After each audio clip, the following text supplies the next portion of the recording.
राम राम मित्रगणों। आज हम आपको इस कहानी में बताएंगे किस तरीके से अकबर की जेल में रहते हुए भगवान की प्रेरणा से गोस्वामी तुलसीदास ने हनुमान चालीसा की रचना की। बताया जाता है यह घटना उस समय की है जब हिंदुस्तान पर मुगल सम्राट अकबर का राज्य था। वैसे तो भारत के इतिहास में मुगल सम्राट का बहुत अधिक महिमा मंडन करते हुए उसे दयालु बताया जाता है, लेकिन वो अत्यंत क्रूर शासक था। उसके कई उदाहरण आपको मिल जाएंगे कि ध्यानु भक्त की घोड़े की गर्दन को किस तरीके से अकबर ने काटा था। चलिए हम हनुमान चालीसा की घटना पर आते हैं।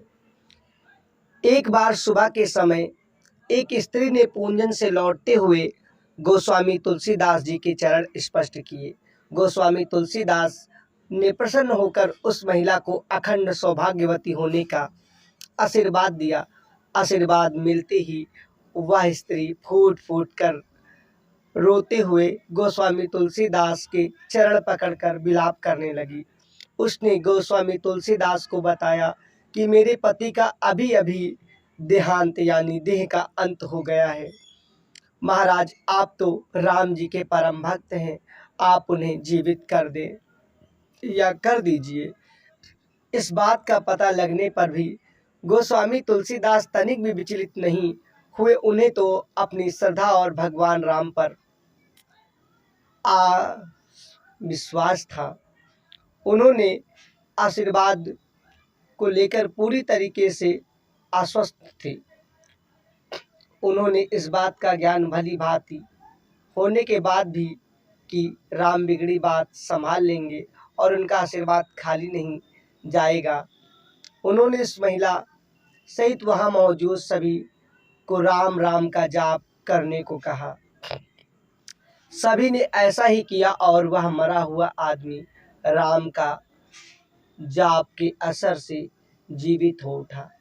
वहीं जब वह बादशाह अकबर को बात पता चली तो क्रूर शासक अकबर ने अपने महल में तुलसीदास को बुलवाया और भरी सभा में उनकी परीक्षा लेने के लिए उनसे कोई करिश्मा करने को कहा।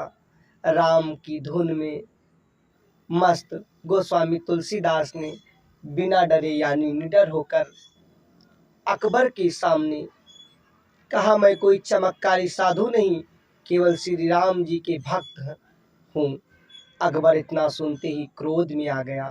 ये क्रूरता की पहली ही निशानी है।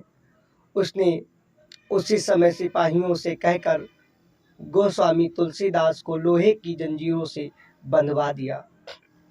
गोस्वामी जी ने तनिक भी प्रतिक्रिया नहीं दी और राम का नाम जपते हुए जेल चले गए। उन्होंने जेल में भी अपनी आस्था बनाए रखी और वहां जाकर हनुमान चालीसा की भगवान की प्रेरणा से रचना की और 40 दिन तक उसका पाठ लगातार किया। 40वें दिन का एक करिश्मा हुआ। हजारों बंदरों ने एक साथ अकबर के महल पर हमला बोल दिया। अचानक हुए इस हमले से सभी अचंभित हो गए। अकबर एक समझदार बादशाह था, क्रूर बेशक था, इसलिए उसे कारण समझने में देर न लगी और अब उसे भक्ति की महिमा समझ में आ गई। उसने उसी क्षण तुलसीदास से क्षमा मांगकर जेल से मुक्त किया और आदर सहित उन्हें विदा किया। इतना ही नहीं, अकबर ने उस दिन के बाद तुलसीदास जी से जीवन भर मित्रता निभाई। ऐसा माना जाता है कि हनुमान जी ने तुलसीदास को आशीर्वाद दिया कि जो भक्त कलयुग में श्रद्धा भक्ति से इस पाठ को करेगा उसके सारे कष्ट दूर हो जाएंगे। ओम राम राम राम राम। श्री गुरु चरण सरोज रज निज मन मुकुर सुधारि, बनो रघुबर विमल जासु दया फल चार। बुद्धिहीन तनु जानिके सुमिरो पवन कुमार, बाल बुद्धि विद्या देहु हरो कलेस विकार।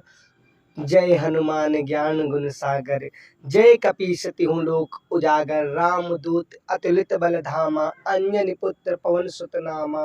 महावीर विक्रम बजरंगी, कुमति निवार सुमति के संगी। कंचन बरन विराज सुवेशा, कानन कुंडल कुंचित केसा, हाथ ब्रज और ध्वज विराजे, कांधे मूंग जनेऊ साजे। ये हनुमान चालीसा के अंश का भाग।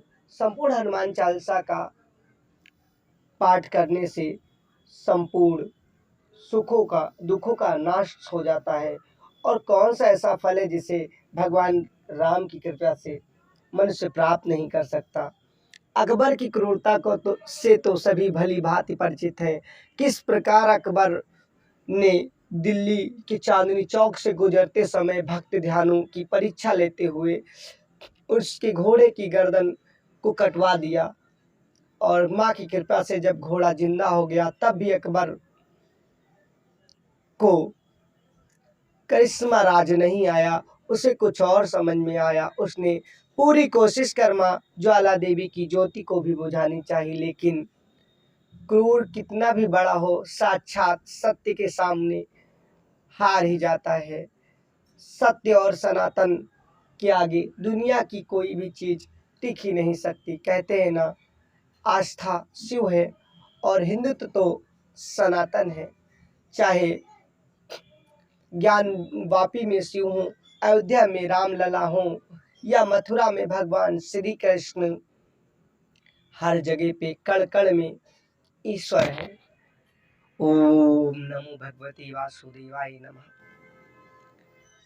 अगर आपको हमारे विचार और चैनल पसंद आए तो लाइक अवश्य करें। आपको ऐसी ही और जानकारियाँ मिलती रहेंगी जो रोचक होंगी, ज्ञानवर्धक होंगी, पौराणिक ग्रंथों से वेरीफाई होंगी। जय हिंद, जय भारत।